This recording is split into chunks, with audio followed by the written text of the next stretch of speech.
अस्सलामुअलैकुम, आप देख रहे हैं हो क्या रहा है। मैं हूं Faisal Abbasi, group editor 92 news. Irshad Ahmad Arif साहब साथ हैं। शुक्रिया इरशाद साहब आपका। अरब लीग का इजलास हुआ है और इजलास में गज़ा में फ़ौरी जंगबंदी का और ये कार्रवाई रोकने का मुतालबा किया गया है।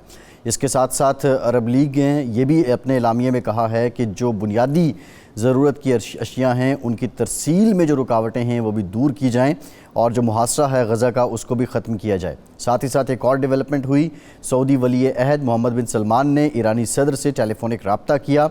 मोहम्मद बिन सलमान ने तुर्की के सदर रजब तैयब उर्दवान से भी टेलीफोनिक रब्ता किया और फ़लस्तीन की सूरत हाल पर, गज़ा की सूरत हाल पर इज़हार ख़याल किया। और दूसरी जानिब जो अमरीकी वज़ीर ख़ारजा हैं एंटोनी ब्लिंकन, वो तिल अबीब के दौरे पर हैं। उन्होंने जो है वो कहा है कि किसी सूरत ये जो अमर है इसको बर्दाश्त नहीं किया जाएगा। ये बहुत इंपॉर्टेंट सवाल है। OIC की मीटिंग में अब क्या होगा और जो मुस्लिम ममालिक हैं इस पूरे ग्लोब पे उनमें एक इत्तफ़ाक़ तो अब नज़र आ रहा है।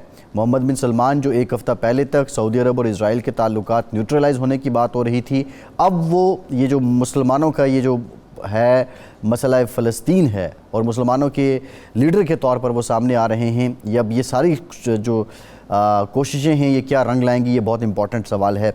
इस पर आज के प्रोग्राम में बात करेंगे। पाकिस्तान की सियासत की बात करें, नवाज शरीफ साहब सऊदी अरब पहुँच चुके हैं। जो प्रैक्टिस एंड प्रोसीजर एक्ट का फ़ैसला है उसका खैर मकदम किया गया है मुस्लिम लीग नून की जानिब से और बिलखुसूस जो आज़म नज़ीर तारड़ साहब हैं जो सारे इसके रूह रवां थे जब वो वज़ीर क़ानून थे, उन्होंने कहा कि प्रोसीजर एक्ट फ़ैसले में अदालत ने पार्लियामेंट की कानून साजी की ताकत को इस्तेमाल किया है। सवाल ये भी है कि इसके असरात क्या होंगे। बहुत से जो कानूनी माहिरीन हैं वो मुख्तलिफ अपनी राय दे रहे हैं। आज वज़ीर आज़म साहब ने भी कहा कि नवाज शरीफ साहब जब वापस आएंगे तो जो कानूनी मामलात हैं उनसे उनको गुज़रना पड़ेगा। अब सवाल ये है कि वो वापस आकर गिरफ़्तार होंगे या उनको ज़मानत मिल जाएगी। और जो मौजूदा निगरां हुकूमत है वो तो अपने आप को बिल्कुल अनबाइस्ड और गैर जानिबदार इन सारे मामलात पे शो कर रही है। लेकिन नवाज शरीफ साहब के जो चैलेंजेस हैं वो अपनी जगह हैं, अपनी नौइयत के मुख्तलिफ हैं। इन्हीं मामलात पे हम बात करेंगे। इरशाद साहब, CPNE के वफ़द ने आपकी क़यादत में आज वज़ीर आज़म साहब से मुलाकात की। इस मुलाकात में बिलखुसूस नवाज शरीफ साहब से मुतालिक जब सवालात हुए तो वज़ीर आज़म साहब ने क्या कहा और दीगर कौन से मामलात हैं जिन पर बातचीत हुई? अब्बास साहब, एक तो वज़ीर आज़म से बुनियाद जो मुलाकात थी CPNE की स्टैंडिंग कमेटी की, उसका अहम तरीन मौजू जो था वो तो था आज़ादी सहाफ़त। इस वक्त सहाफ़ी और सहाफ़त जिस सूरत हाल से दो चार हैं, माली हवाले से भी और आज़ादी के हवाले से भी, अपने हकूक़ तहफ़्फ़ुज़ात के हवाले से भी वो डिस्कशन हुई। वज़ीर आज़म ने कहा कि जी मैं तो आज़ादी सहाफ़त का कायल हूँ और ज़िम्मेदाराना सहाफ़त होनी चाहिए। हक़ के तनकीद को मैं तस्लीम करता हूँ, लेकिन ये तज़हीक और तौहीन नहीं होनी चाहिए। और मीडिया का इस्तेमाल जो है मुल्क और कौम के हक़ में होना चाहिए, मफाद में होना चाहिए। और मैं यानी मेरी हुकूमत जो है, जितना सभी हम हैं, कभी भी नहीं चाहेंगे कि मीडिया पर किसी किस्म की कदगन लगे या सहाफ़ी किसी दबाव का शिकार हों। उन्होंने जब शहबाज शरीफ साहब की हुकूमत थी तो CPNE ने उनसे मुतालबा किया था कि कई साल से अखबारात के इश्तिहारात, जो सरकारी इश्तिहारात होते हैं, उनके नर्ख नहीं बढ़े। उन्होंने वादा किया था, फिर जाने से चंद दिन पहले उन्होंने 35%, हमारी जब मुलाकात हुई तो उन्होंने 35% नर्खों में इजाफ़े का फ़ैसला किया, हिदायत की, लेकिन वज़ारत ख़ज़ाना ने रिवायती अंदाज़ में वो फ़ाइल अब तक रोकी हुई है। तो वज़ीर आज़म ने हिदायत जारी की वज़ारत ख़ज़ाना को कि फ़ौरी तौर पर इस हवाले से नोटिफाई किया जाए और इश्तिहारात के नर्खों में इजाफ़ा किया जाए। ज़ाहिर बात है सियासी सूरत हाल भी डिस्कस हुई और उसमें सवाल जो था वो नवाज शरीफ साहब की वापसी का आजकल सबसे ज़्यादा सवाल होता है। तो उस वक्त उन्होंने कहा कि जी वो आएंगे, कानून का सामना करेंगे। ये मेरा इशू नहीं है, जो कानूनी पोजीशन होगी हम उसको फॉलो करेंगे। उस पर यह सवाल हुआ कि आप कह रहे हैं कि कानूनी पोजीशन फॉलो करेंगे, लेकिन मियां नवाज शरीफ साहब जब लंदन एयरपोर्ट पे आते हैं तो उनका पाकिस्तान के हाई कमिश्नर उनका इस्तकबाल करते हैं, फिर उनको रुखसत करते हैं वो सऊदी अरब के लिए। तो हुकूमत की पोजीशन तो वाज़ेह होगी है कि इसका मतलब है कि उनको प्रोटोकॉल दिया जा रहा है, फिर कानूनी रुकावट क्या हो सकती है। तो उन्होंने कहा खैर ये कोई वजह नहीं है, 3 बार वो मुल्क के वज़ीर आज़म रहे हैं, अगर हाई कमिश्नर ने उनको रुख्सत कर दिया या इज़्ज़त दे दी या प्रोटोकॉल दे दिया तो ये कोई ऐसी चीज़ नहीं है जिस जो कानून की खिलाफ वर्जी हो। और इस वक्त वो इंसानी हकूक़ उनके तल्फ़ किए जा रहे हैं, उनकी नस्ल कुशी हो रही है, उनके बच्चों की ज़िंदगियाँ जो हैं वो ख़तरे में है। तो पाकिस्तान अपने मौक़िफ़ के ऐन मुताबिक मज़लूम के साथ खड़ा है, ज़ालिम के ख़िलाफ़ है, और OIC के प्लेटफार्म पर जो कुछ हमसे बन पड़ा वो हम करेंगे। और भी बहुत सारी बातें हुई, इरशाद साहब पर्सन के हवाले से उनसे सवालात हुए क्योंकि ये बलूचिस्तान का इशू है। उस पर उन्होंने कहा कि जी मैं कोई पॉपुलर बात नहीं करना चाहता, मैं इसको ज़िम्मेदारी से इस मामले को देख रहा हूँ और ज़िम्मेदारी से निपटाऊँगा। मैं पॉपुलर बात करने का आदी नहीं हूँ, मैं सच्ची बात करने का आदी हूँ। जो सच है वो सच है, जो अगर वो पॉपुलर नहीं भी है तो कोई फ़र्क नहीं पड़ता है इससे। इरशाद साहब ठीक है, आज का दिन आज 12 अक्टूबर 2023 है और पाकिस्तान की जो सियासी तारीख़ है वो 12 अक्टूबर 1999 की वजह से भी आपको पता है कि खासी याद रखी जाएगी। आज भी आप एक वज़ीर आज़म से मिले, उस वक्त नवाज़ शरीफ साहब वज़ीर आज़म थे, अब फिर वो वापस आ रहे हैं, नून लीग कह रही है कि वो फिर वज़ीर आज़म बनेंगे। मेरा सवाल ये है कि ये जो 23-24 साल का दौरानिया है, इसमें हमारे सियासतदानों ने सीखा क्या है? आप समझते हैं कि सियासतदान 1999 से आज बेहतर अप्रोच के साथ सियासत कर रहे हैं?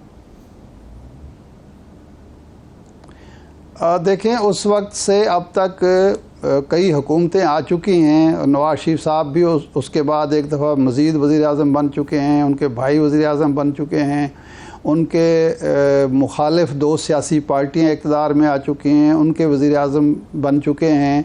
लेकिन सीखा सिर्फ ये है कि डिलीवरी पर, अपनी कारकर्दगी पर, अपनी परफॉर्मेंस पर बहुत ज़्यादा तवज्जो देने की बजाय और अपनी सियासी जमात को मजबूत करने की बजाय, सियासी कारकुनों की तरबियत करने की बजाय, वो हमेशा उनकी कोशिश ये होती है कि जब वो इक़्तिदार में हों सियासतदान, वो अपनी जमात को भी भूल जाते हैं और अपने नारों को भी भूल जाते हैं, अपने जो नैरेटिव उन्होंने अपोजिशन के तौर पर दिया होता है उसको भी भूल जाते हैं और कुछ और एरियाज़ में वो दखलंदाजी की कोशिश करते हैं, जिसके बाद उनको बुरे दिन भी देखने पड़ते हैं।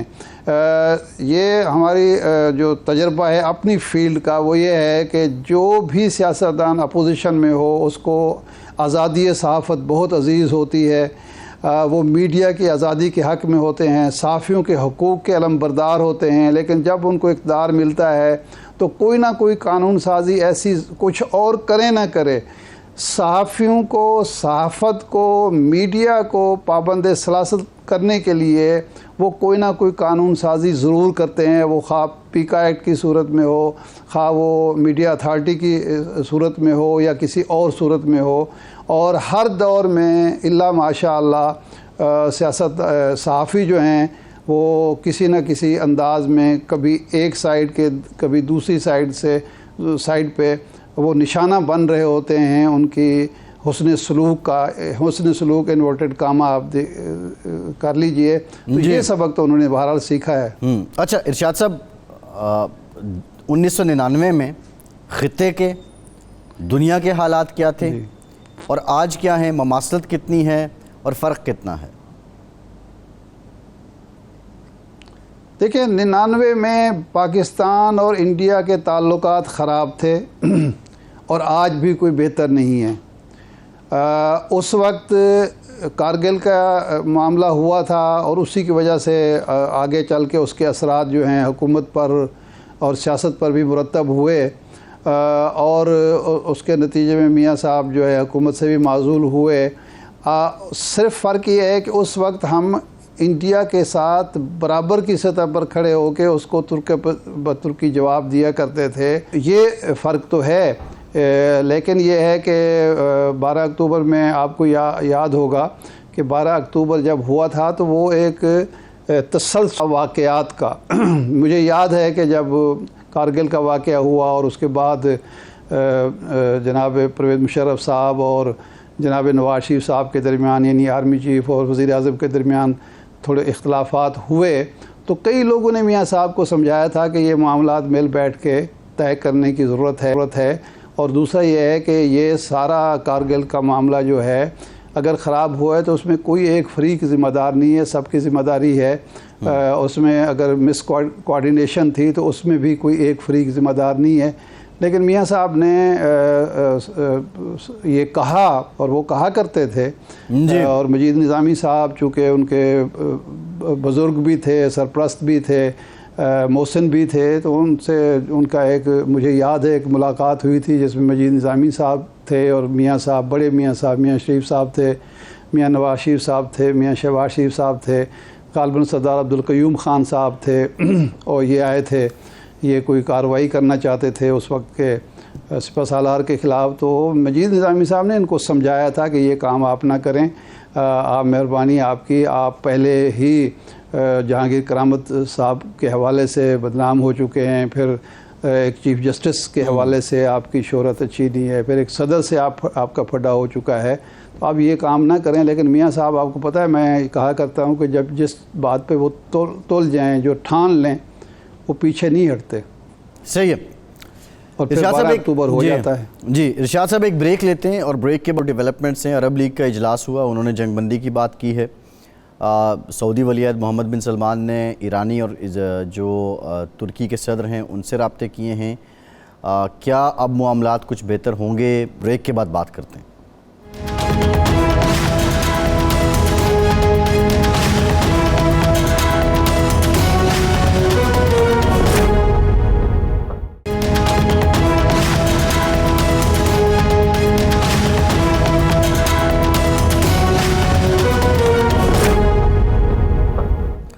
ब्रेक के बाद एक बार फिर से आपको खुशामदीद कहेंगे। पाकिस्तान बार काउंसिल से हसन रज़ा पाशा साहब भी हमें ज्वाइन कर रहे हैं। इरशाद साहब, पाशा साहब से हम जानेंगे, लेकिन जो कल का फ़ैसला था सुप्रीम कोर्ट का, उसके बाद एक खैर मकदमी कलिमात ही आ रहे हैं मुस्लिम लीग नून की तरफ से भी।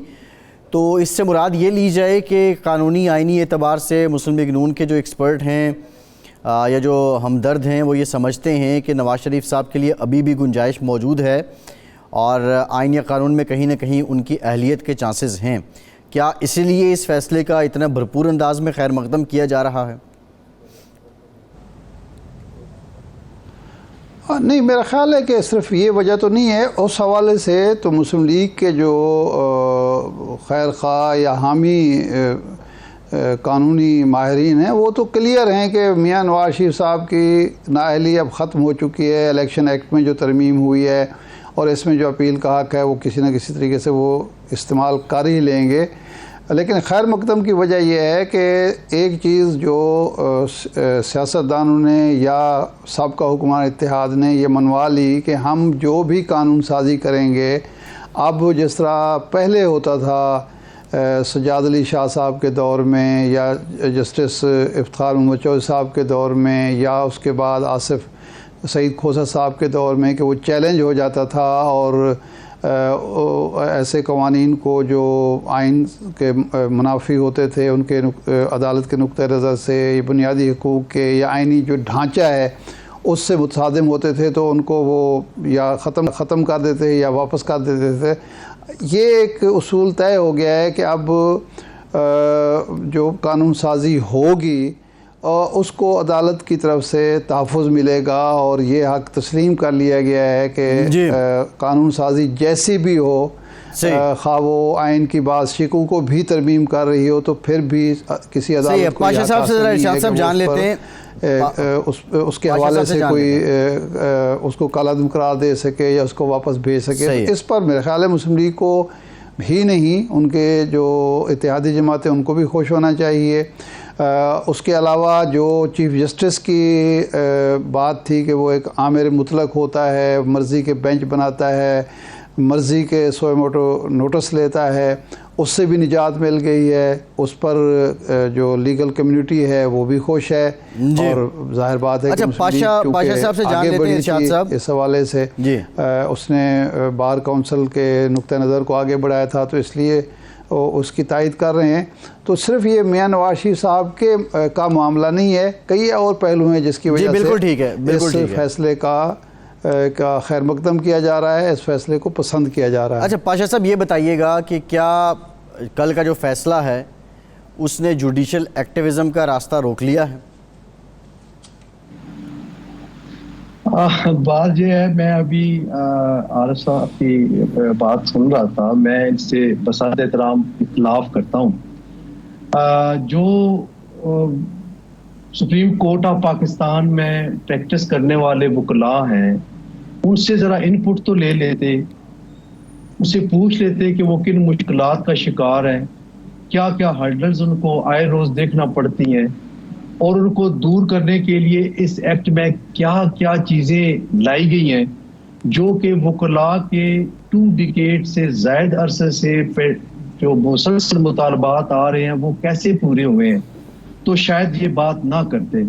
तो अर्जेंट नोयत के होने के बाद हमें उसकी पहले फिक्सेशन के लिए 2, 3, 4 साल तक इंतजार करना पड़ता है। शिक नंबर 7 इसकी देख लेते तो ये एक आम आदमी की सहूलत के लिए, आम आदमी के फायदे के लिए कितनी जरूरी थी कि 14 दिन के अंदर अंदर अगर अर्जेंट नेचर का केस हुआ है तो 14 दिन के अंदर अंदर उसकी समाअत होगी। तो ये काश कि इसको पढ़ के इसकी तारीफ कर देते कि जुडिशियल एक्टिविज्म की बात नहीं है। आप यकीन करें कि जब एक डॉक्टर के पास आप जाते हैं, उससे ऑपरेशन करवाते हैं और वो डॉक्टर आपका ऑपरेशन खराब कर देता है, तो फिर बाउंड किया जाता है कि नहीं। पाशा साहब वो मैं रिव्यू की बात शाद साहब, अब उस डॉक्टर के पास उनका केस शायद इसलिए भी दोबारा लिया जाता है कि उसको पेशेंट की हिस्ट्री का मालूम होता है और उसको पता होता है कि उसने कहाँ से किस किस जगह से ऑपरेट किया है, किस एंगल से किया है। तो बजाय इसके कि एक नया डॉक्टर ज़्यादा बेहतर देखेगा या पुराने वाला ही उसको सही सीख कर सकता है? नहीं, ये तो एक कानूनी सूरत हाल है, कानूनी पोजीशन है। तो ये अपील का हक जो होता है, ये इस तरह तो फिर अपील का हक ही नहीं होना चाहिए। पाशा साहब को पता नहीं गलत फहमी कैसे हो गई कि मैंने कहा है कि जी वकला के हवाले से कोई बात की है। मैंने तो कहा है कि मियां नवाज शरीफ साहब की पार्टी या सियासी जमातें अगर खुश हैं इस फैसले से तो उसकी वजूहात क्या हैं, और जो लीगल कम्युनिटी के एतराज़ात थे या तहफ़्फ़ुज़ात थे वो इससे बिल्कुल हट कर थे और उसको तो एड्रेस किया गया है। एक है लीगल कम्युनिटी का रद्द अमल, एक है एक सियासी जमात का रद्द अमल। तो उस हवाले से मैंने बात की है। दूसरा ये है कि देखें ये शाइक उस्मानी साहब जो हैं वो कोई सहाफ़ी तो नहीं है, सुप्रीम कोर्ट के मुअज़्ज़ज़ जज हैं।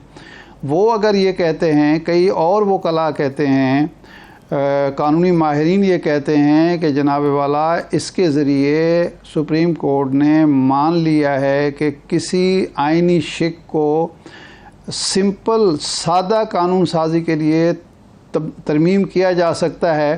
तो इस पर ज़ाहिर बात है कि तहफ़्फ़ुज़ात तो होने चाहिए। सोचना पड़ेगा कि क्या सियासी जमातें या पार्लियामेंट अब यहाँ तक रुक जाएगी, आइंदा वो कानून साजी के इस हक़ को इस्तेमाल नहीं करेगी? क्या सुप्रीम कोर्ट के मामलात में वो दोबारा ये कानून साजी करके ज़रा पाशा साहब से जान लेते हैं। पाशा साहब, बुनियादी जो इख्तियारात में मुदाखलत नहीं करेगी, ये एक बुनियादी सवाल है। इरशाद साहब, पाशा साहब से जान लेते हैं। पाशा साहब, एक तो बात ये है कि जो कुछ वकला हैं वो ये कहते हैं कि अब सुप्रीम कोर्ट को एक बिल्कुल ओपन इदारा बना दिया गया है और पहले ये इनक्लोज्ड होता था सारा सिलसिला, और शायद उनका ये भी मानना है कि शायद इससे कोई इतना फ़ायदा ना हो सके।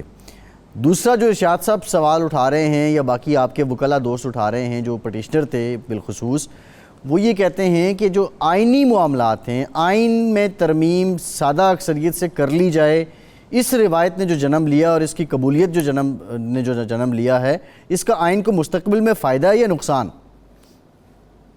देखिए, इस कानून में भी आइन की में तरमीम नहीं की गई। ये गलत एनालॉजी है, विद ड्यू रिस्पेक्ट अर्ज करूंगा कि ये आइनी तरमीम कतन नहीं।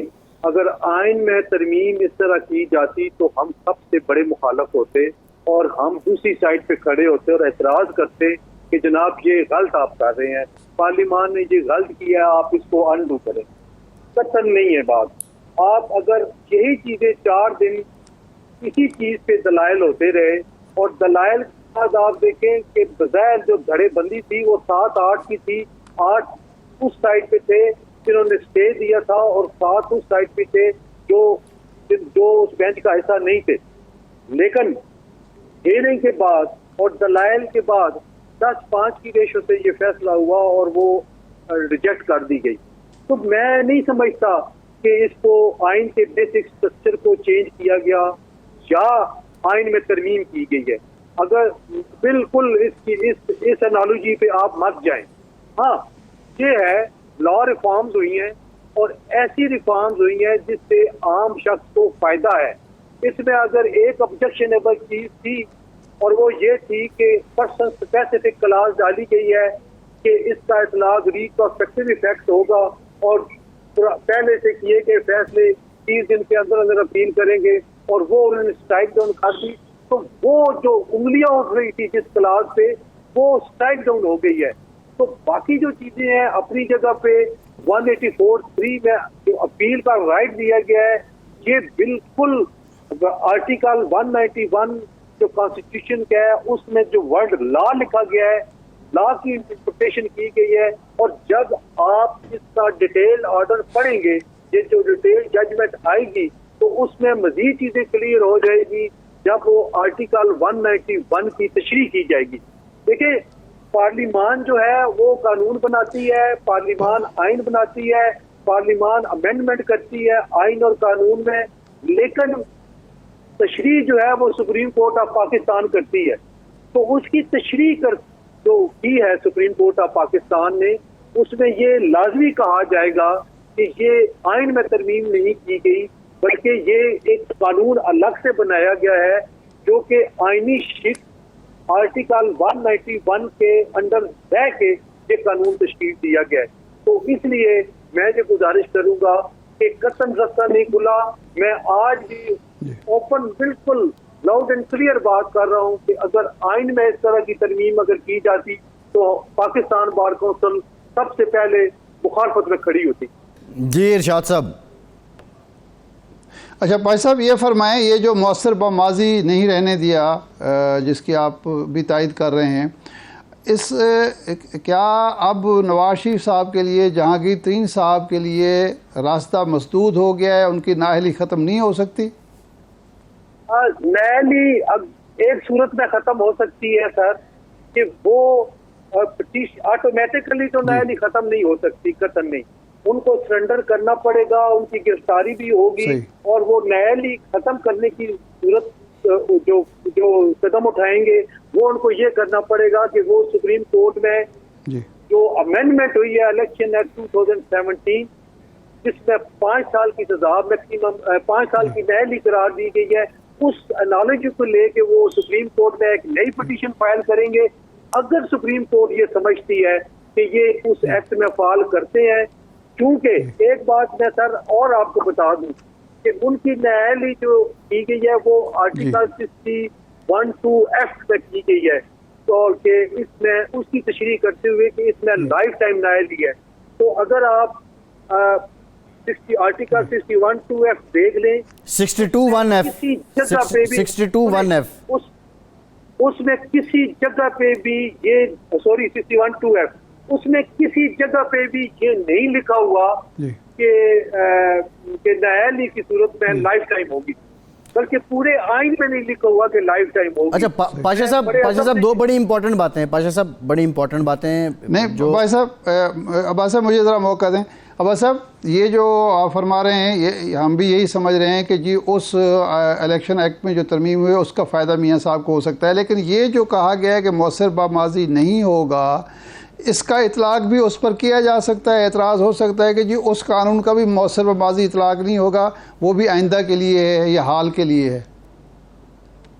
देखिए, उस पे ये ऑब्जेक्शन दूसरी साइड से आ सकता है, लेकिन मैं जो पॉसिबिलिटीज हैं मैं उनकी बात कर रहा हूँ कि उनके पास कौन कौन से रास्ते हैं आपके सवाल के जवाब से।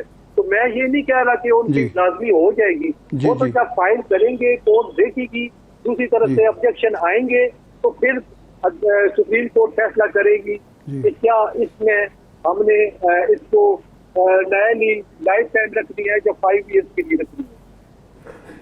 सही है पाशा साहब। अच्छा पाशा साहब, आज बात यह है कि आज 12 अक्टूबर 2023 है और 12 अक्टूबर 1999 भी आपने देखा, तो हमारी जो लीगल फ्रेटर्निटी है हमारे दोस्तों ने, आप क्या समझते हैं कि वकालत के मयार, उसूल, तरीक़ाकार जो उस वक्त थे वो ज़्यादा बेहतर थे या आज आप लोग ज़्यादा बेहतर हैं? देखिए, बात ये है कि हर दौर में अदालतें भी और चंद हमारे वकला भी, उन्होंने मार्शल लॉ को भी सपोर्ट किया है, आमरीत को भी सपोर्ट किया है। और एक बात मैं अगर अर्ज करूं, ये जो रिट्रोस्पेक्टिव इफेक्ट के साथ इम्प्लीमेंटेशन ना करने वाली जो शिकवड़ाई की है सर, ये सुप्रीम कोर्ट ने फेस सेविंग की है अपने उन फैसलों से बचने के लिए जिसमें इन्होंने 4 आमरों को वैलिडेट किया, इन्होंने जिसमें ये कहा कि ये 3 साल के लिए अमेंडमेंट कर सकता है आइन में, उन्होंने ये दिया कि ये वर्दी समेत प्रेसिडेंट भी रह सकता है।